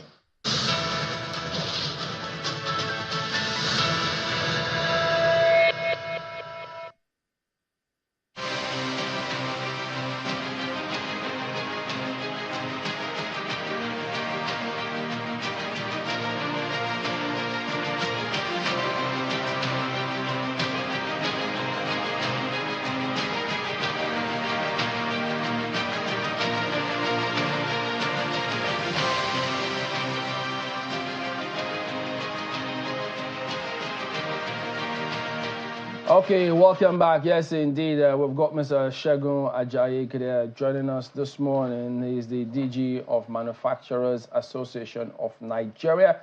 Good morning, and thank you for joining us on the program today. Okay, so let's get to this Africa Continental Free Trade, this significant event which happened yesterday. But yes, you also did give your perspective on, much as it's a lofty one, but you did talk about some key challenges besetting us that we need to highlight. So give us that broad perspective of what this means to manufacturers and Nigeria. Okay, so thank you very much again for having me. I think what happened yesterday marks the beginning of a journey that promises to be exciting if we do the right things, and also a journey that will make us to also take a back seat in terms of continental trade if we do not do the right thing. So it marked the commencement of guided export, if I must say, within the context of the African Continental Free Trade Area agreement that was signed way back in 2018. What it means is that under the rules that have been set by the AFCFTA, Nigeria has now formally joined the league of a select group of nations that can trade utilizing the protocols, the rules of origin, to be able to enjoy what all participating companies in a free trade area should enjoy. So, I mean, on the one side, it is a good day for Nigeria, it is a good day for Africa. And the Secretary General of AFCFTA highlighted the importance of Nigeria in terms of ensuring continental economic integration and for boosting trade within African nations. So, but what we have said, and I think that's what you are referring to, is what we need to do to have a beneficial engagement and what those constraints that could limit our possible performance. And they are not too different from those things we have always mentioned. First of all, I mean, from our own perspective, considering where I'm coming from, it has to be those constraints that have limited our performance as a manufacturing sector in the economy. Because basically what we're concerned about is trade in goods, that's manufactured products. And the baseline consideration we are having is that we should produce what is consumed in Africa. So what is going to be traded in among the 54 countries that have so far signed on, I mean, remaining only one, that have signed on, that what should be traded should not be products from third countries. And by third countries, I mean countries that are outside of the continent. So they should not be products that are sourced from there. And in order to ramp up on competitiveness, we should even ensure that there are those products that are either produced within the continent or that have value chain across countries, all located within the continent of Africa. And those constraints will be infrastructure, will be security, will be cost of production, will be multiple taxation and across the three tiers of government. It will be interagency collaboration in terms of regulation and putting in place trade facilitating measures that will ensure that we do not only we are not only able to produce at scale, but we are able to produce at competitive price that will guarantee market access in those other countries of Africa. Because every other country is not just waiting for products from Nigeria. They will be expecting that when those products do come, and we have the capacity to do that, they don't remain on the shelves. They are able to compete with those products that are made locally in those countries and those products that are coming from third countries that have to pay the duty that we don't have to pay. You also spoke about vital market intelligence and the reason you highlighted it. But we thought that it is, I mean, corporations and businesses can handle that themselves. Are you asking that the government weigh in on that? What exactly do you mean by that? Okay, so market intelligence that we talk about is at a global scale. So you are able to understand the investment environment. You are able to understand the performance of local industries in the country you want to penetrate, so to say, or in the market you want to access. You want to know what the strength of third countries, especially, and even countries within Africa. What is their strength in that country?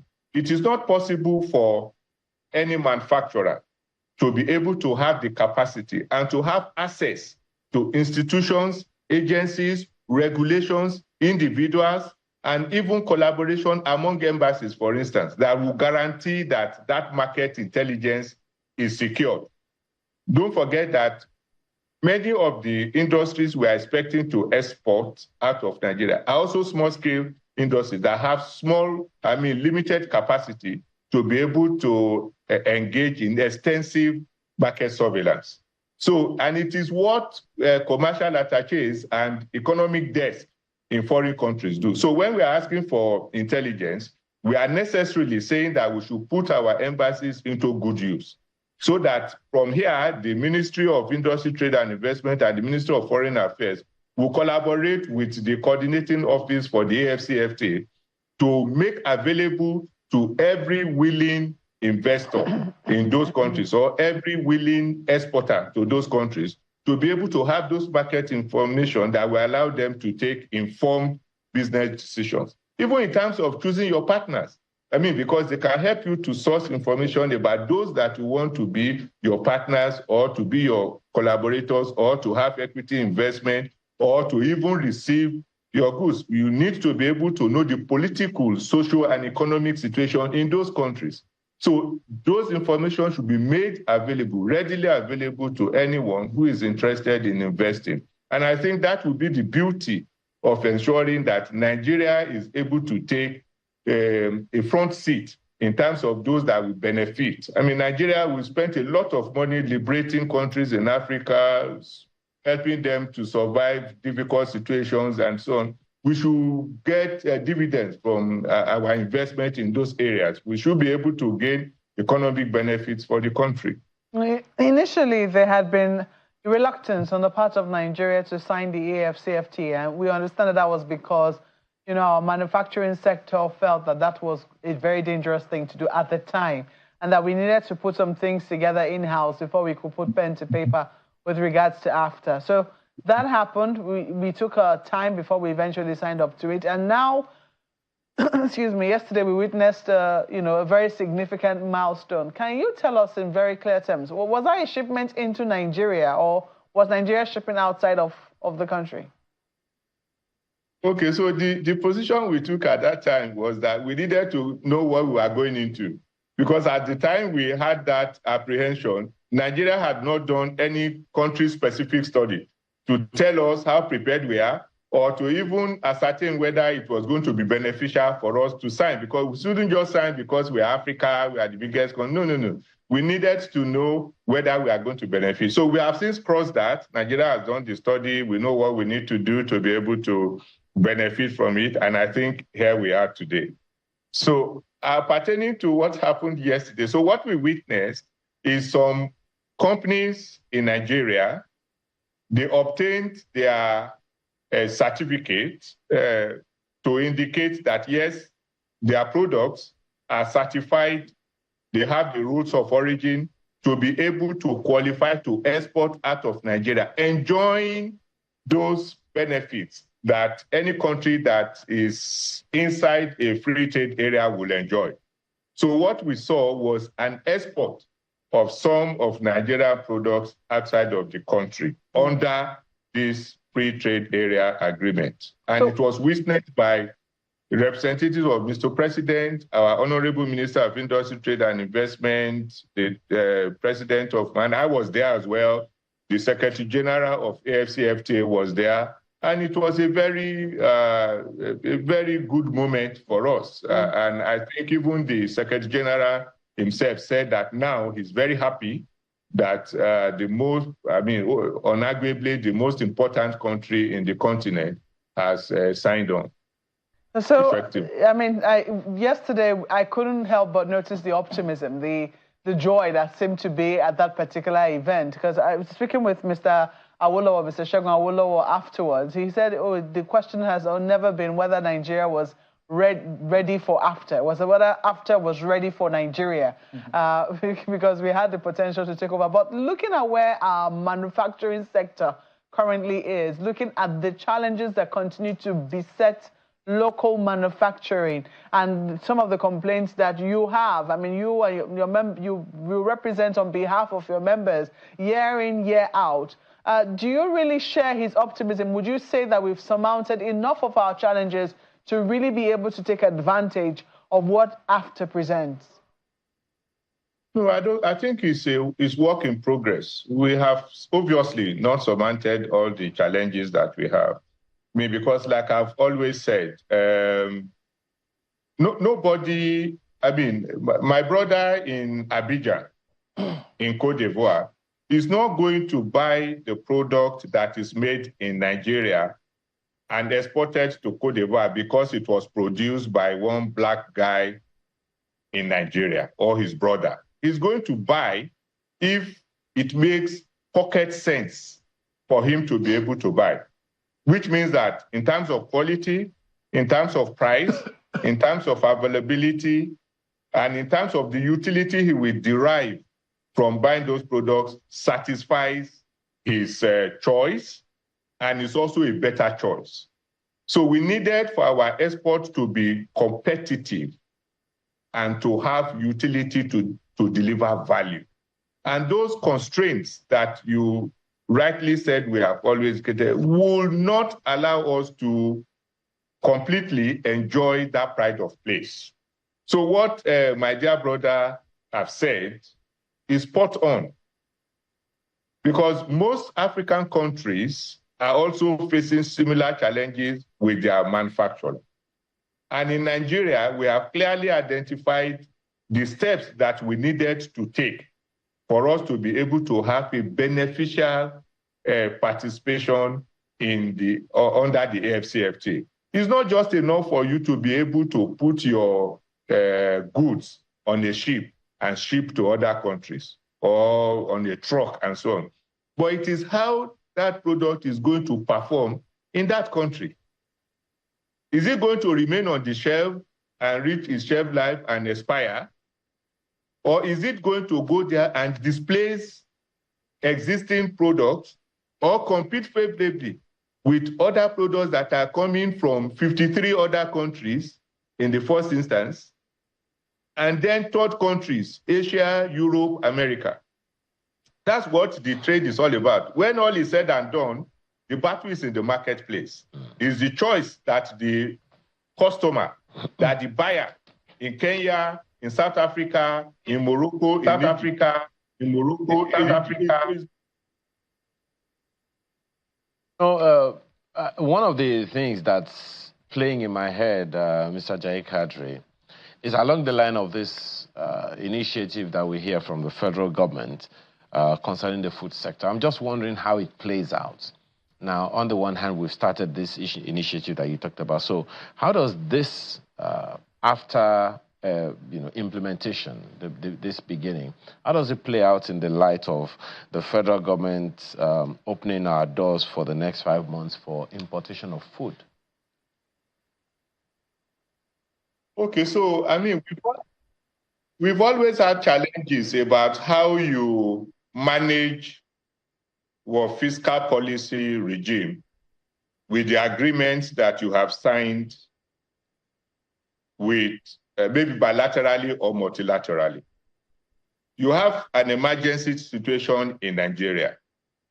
We face insecurity issues that have significantly affected our capacity to even feed ourselves, because many people now are not able to afford food. So we have an emergency situation in our hands. And so I believe that that's why the federal government has taken this decision that will be able to remove duty from those items that have been identified as food items. I believe whether or not they are coming from within the continent or outside of the continent. On the face of it, it will look as inconsistent with the agreement that we have signed under the AFCFTA. But like I said, this is an emergency situation, and I believe that the right steps will have been taken at the level of government to be able to seek the acceptance of these arrangements that we are making in order for us to be able to solve this problem. The arguments about how sustainable and how we should manage this situation is critically important, and I think that is the value I'm deriving from your question. We needed to ensure that the intervention of government in this respect is short-lived, monitored, and effectively implemented. Otherwise, we might even kill local initiatives. Like I said, this is a different thing, and so that I don't digress, because it's critically important for us to understand it. But as far as relating it with the AFCFTA is concerned, it is obviously something that was not anticipated, but it's an emergency situation you have. And I mean, the president, the federal government is spot on. You must feed your people must survive. And so we need to be able to work out an arrangement that permits those kind of interventions. I believe it will be shortly. You know, okay, well, it's going to take about 5 months. 150 days is a little less than 5 months, but that's what the release has said. Now, I'm also looking at, you know, some of the things that are being exported, and I'm just wondering if these are the best that we can do, in your opinion, as a manufacturer, and whether or not we actually have the capacity to scale up long term. I was looking at some figures this morning, and I'm seeing that per official figures and even some credible information from Nigerians who ought to know, the value of our bitumen is something in the region of $1 billion. The value of our hides and skins, the leather industry in Nigeria alone, is about 17-point-something million dollars. The value of our livestock is something in the region of $150 billion and all of that. So I'm just wondering, in your opinion, given the things that are being put out, is that the best we could have done? No, I mean, we can do much more. And these are just the little beginnings that we are seeing. It took a lot of the, I mean, when Mr. Awolowo was gleefully saying that we have commenced, I'm sure he was relying on the great effort he has had to make for us to reshape the action committee and then to get all the complementing agencies, both from the public and private sector, to be able to ensure that we get to this level. I mean, because most African countries are starters like us. Well, the question, my apologies, Mr. Ajayi-Kadri. The question is actually because we have certain strengths that are known to us all. I mean, it's no-brainer. Just the other day, not too long ago, I was getting information that the so-called Italian leather actually originates from Nigeria. All of the tannery is done right here in Kano State in Nigeria. And then it goes out to, you know, some other country, and it's called Italian leather. Now it is called genuine leather, not just Italian leather. No one is going to put the Nigerian leather on it. So that's the background of that question. We have some low-hanging fruits that if we scaled up infrastructure, we wouldn't even have to go anywhere, you know, we won't have to struggle much. So that's the basis of the question that I'm asking. Yes. So I was only trying to build a background to it. But so to answer directly, yes, we can scale. And what we have just noticed, they are the first set of people that are embarking on that expo. Many more will obtain their certificate of origin. from the government of Nigeria to be able to export. So what we just saw yesterday was a showcase of the first group of companies to export. There will be several opportunities. And don't forget that the leather which was spot on that you mentioned about Kano, the industries that we have there, I mean, they are part of the few that determines the international price of leather. So you are right. And those ones will be expected to join. But you must understand also that they will only export to African countries finished leather that will be able to make use of the product. That is one. And secondly, that there will be expression in terms of the capacity of those companies to offtake from the Nigerian company. You see, you cannot legislate trade. The average investor or the average manufacturer in Nigeria will by himself, once he has the right information, will by himself be able to penetrate those markets, will determine where those products will go. So these are just the beginning, and I believe that having made a public show of this, and we are going to be working very closely with the coordinating institution, that's Mr. Awolowo's institution, to be able to scale up. Many of our sectors, for instance, even between yesterday and today, have started to ask questions about how to have maybe a workshop on how to immediately expand the scope of the trading. As a matter of fact, even not all the rules of origin has been completed. And the preparations for effective takeoff of AFCFTA is still going on all around the continent. Those of us that are now practicing this guided trade initiative, I don't think we are up to 20 years out of the 54 countries that have signed up. So this is just the beginning. It's taking quite a long time. I mean, we signed on 2018. The continent started 2018. But you will see that we are gradually building momentum. And that's to tell you the challenges we have had to overcome for us to even get an agreement to trade amongst ourselves. Because like we said before, nobody told us not to trade amongst ourselves before we brought in AFCFTA. It is just those binding constraints, infrastructure, which we have not spoken about, the rules, which we have not spoken about, even the readiness of the customs and the institutions in all the countries need to be put right for us to be able to have effective trading. But we are making incremental progress. And that is what yesterday's event signifies, that in spite of all the odds, we are beginning to take steps. Okay.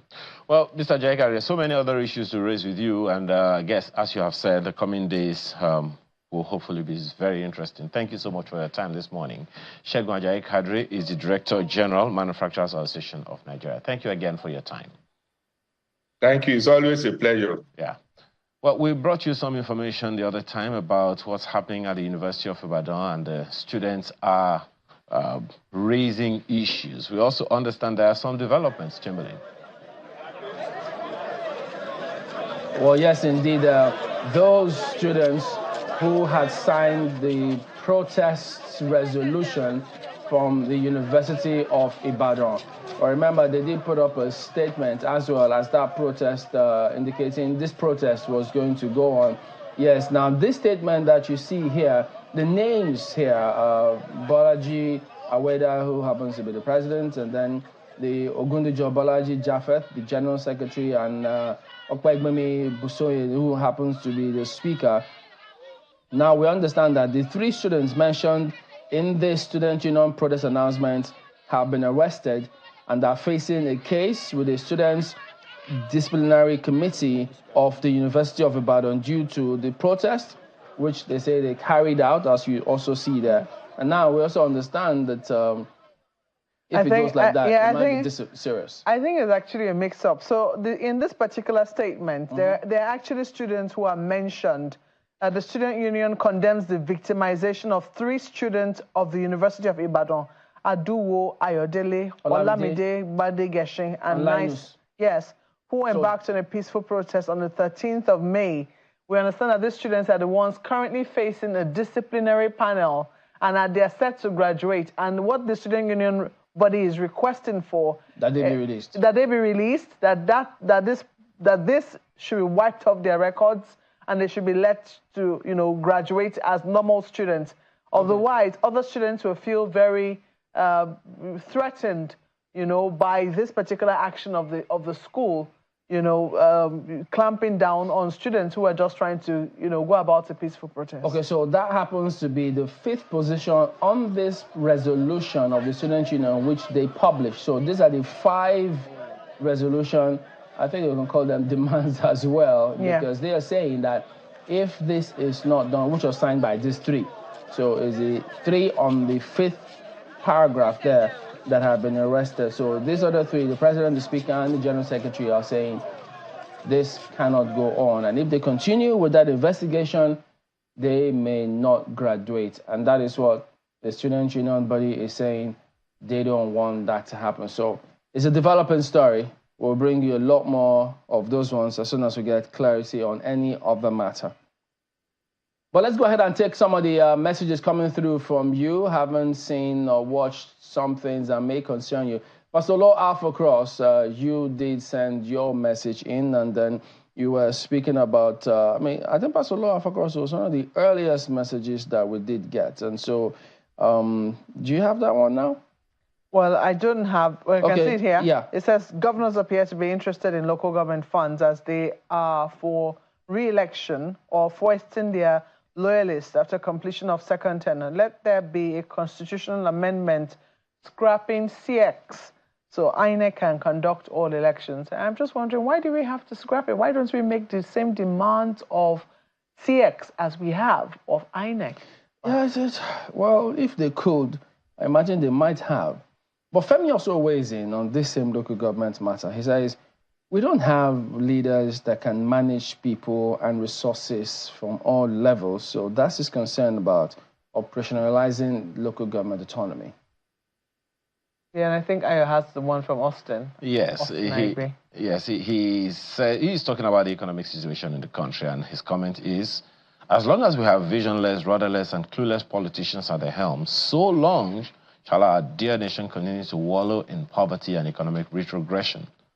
To reap the vast wealth in our mineral resources requires some genuine intellectual effort and planning, which scavenging politicians at the helms don't have the patience to do in their haste to amass as much of the little available resources to their personal accounts.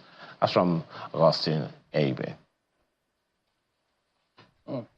Well, we also see this one from Femi talking about addressing food shortages. He says, the federal government cannot successfully tackle food insecurity without tackling the insecurity issues in the country. He says that too many trial and error policies in the country. Oh, dear. He says you open the border today for importation and you close it the next 150 days. You give dollar to BDC operators today. You revoke the licenses tomorrow. Creation of the Ministry of Livestock, he says, doesn't buy that. This means another minister, parliament, secretary, budget, and allocation of funds for the running of the ministry. He thinks this is waste of taxpayers' money. No country in the world, he says, has separate livestock away from separated livestock, yeah. Okay, so it's... And he actually says an agency for livestock would have been fine. So not totally against the idea. That's a popular one among so many people. But there you go. That is the show today. We do thank you all for watching. We'll see you next time. I'm Chamberlain. So goodbye. Thank you. I'm Maokpe Ogun Yusuf.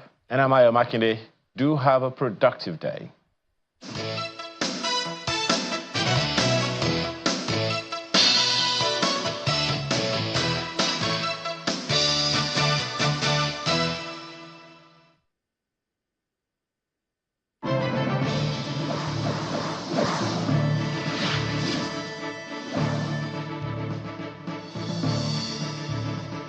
The following is a paid presentation by ShopX TV.